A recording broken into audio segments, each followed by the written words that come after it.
Okay, mga ka-experiment, mayroon tayo dito mga materialis na iilan. Ito yung actually ay transformer ng yung mga piso-nit. Yung dyan sa mga computer na ginahulog-hulugan ng piso-piso. Yan, para maka-online. Ito yun siya. Transformer na ang input niya ay 220 volts. Ito red and red. Ito red. Yan. Ito yung input niya. Ibig sabihin, ito yung makakabit dun sa power cord. Okay? Tapos yung output niya naman ay 12 volts. Ito yung blue. Ito yung output niya. Okay. Meron din tayo dito diode na 6 ampere. Yan. Meron din tayo dito capacitor na 3,300 microfarads. Okay? Tapos 35 volts. Okay. Gawin natin itong battery charger. Okay? Bali ito yung power cord niya. Bali dito natin ikakabit yung power cord natin. Okay? Yeah. Yan. Yung isang wire ng power cord natin, dito natin ikakabit. Tapos lagyan natin ng electrical tape para sa safety factor. Yan.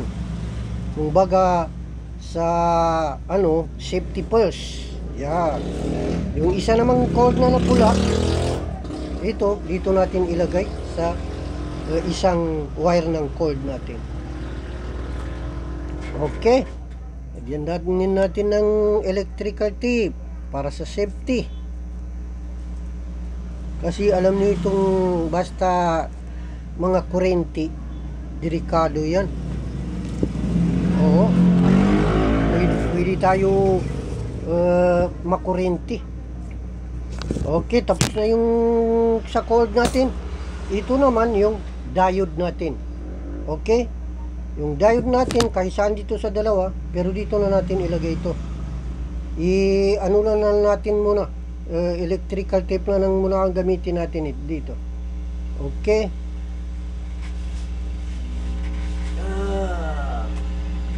Iti-tape natin siya para hindi mag-loose.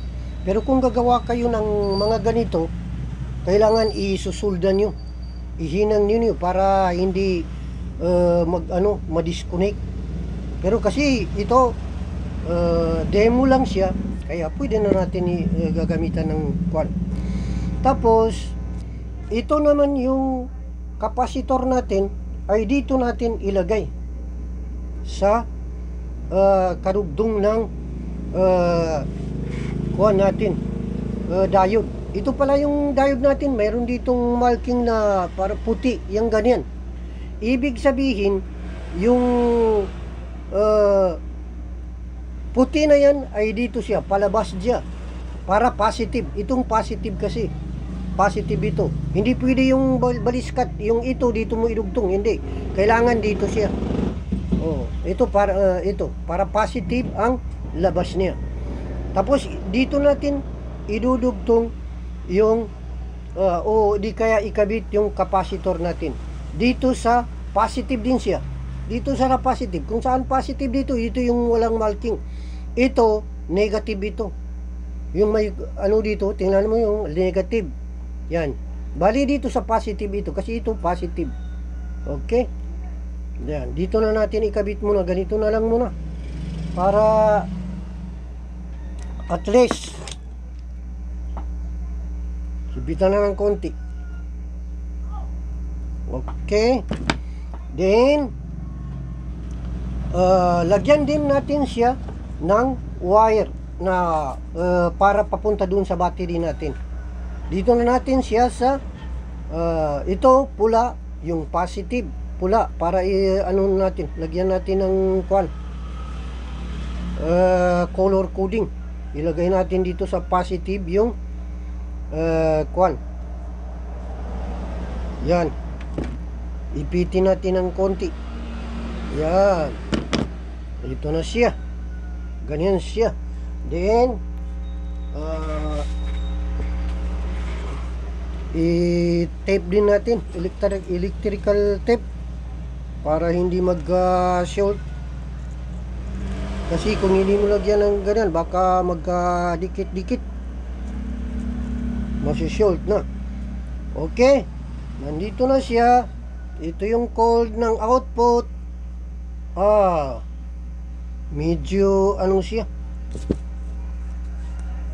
madali matanggal. Dapat ihinang ito dapat. Kaya lang wala tayong demo lang ito eh. Kaya ito ganito na natin para hindi siya mahugot.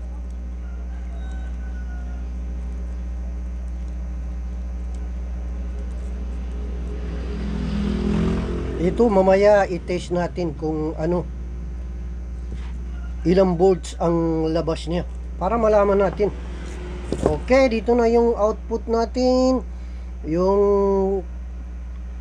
diode natin dito ikabit, pero yung positive na sign dito banda para yung labas niya ay positive. Yan.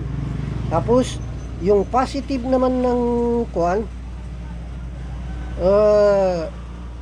kapasitor natin ay dito rin natin ikabit sa dulo ng kwan, diode natin na dito banda sa positive. Nilagyan natin dito ng cable para sa para doon sa battery natin na i-charge. Okay. Yung itong isa dito na natin sa negative na ito. Ito yung negative. Itong isang output na wire. Yan. Ilagay natin dito sa negative. Okay.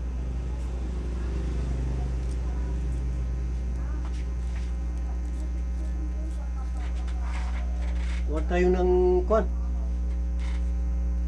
Wala tayong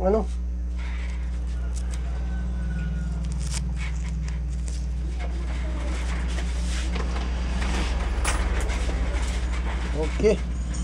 Lagyan natin ng kwan. Ito lang gamitin natin, fiberglass dito sa kwan niya para matakpan natin yung wire. Okay, tapos na mga ka-experiment. Kulang pa. Ikabit muna natin yung kwan natin.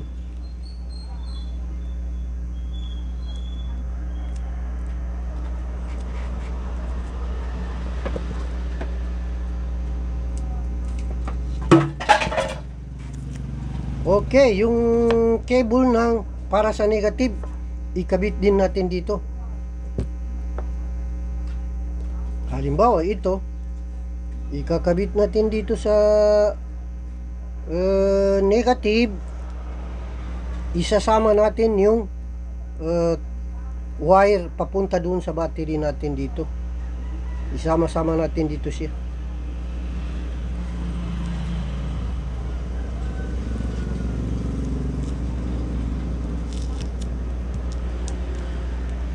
Mamaya iti-test natin kung ilang voltage ba ang nakukuha natin dito. Okay, ito na siya yung output natin, then diode, then positive ng kwan, capacitor, then yung isa naman doon sa negative ng capacitor. Yan, kinabitan din natin ng kwan siya, cold, o di kaya yung wire papunta doon sa battery natin. Okay, bali subukan natin kung ilang voltage ang makukuha natin dito. Okay,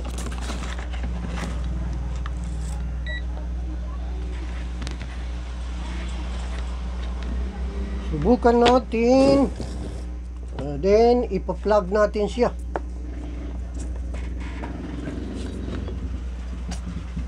Ipa-plug natin.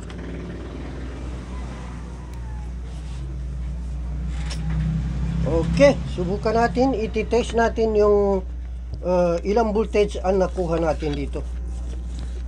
Okay, dito yung negative, dito yung positive, dito yung negative. Ganito na lang gawin natin para hindi masyado magulo. Yan, yung isa dito, yung negative natin, hindi masyado makita yung call natin dito. Medyo makita na. Okay, nalagay na natin sa negative. Naharangan. Yan. Dito sa negative, then sa positive yung isa. Yan. Positive. Ayan. Ang nakuha natin yung 18.34 volts. Medyo mataas dito ito eh. Pero yung sa pag-charge, depende kasi sa ampere na ilalabas ng transformer natin. Pero ito, maliit lang ang ampere ito eh. Pero at least, yung voltage, mataas yan. Kasi yung sa mga lead acid na battery, ang full charge niya ay 13.2 ba yun? If I remember, 13.2, 13.3, 13.4, yun, doon na siya magre-range. Kaya ito, pwede siya i-charge na yung maliit na battery lang ito. Pero kung gusto mo na malakas yung pag-charge, ay palitan mo lang. Ito lang ang palitan mo ay yung transformer. Yan, transformer. Yung sa mga maliliit battery ng motor, siguro mga 2 ampere, 3 ampere. Yan, pwede na sa kasi pag ganito masyado maliit, napakabagal. Baka hindi pa mapupuno yung battery. Pero ito, demo lang ito. Yun lang. Okay, mga ka-experiment, hanggang dito lang. Sana mayroong kayong konting nakuha na idea. Kung maggawa kayo, ganito na lang ang gagawin nyo.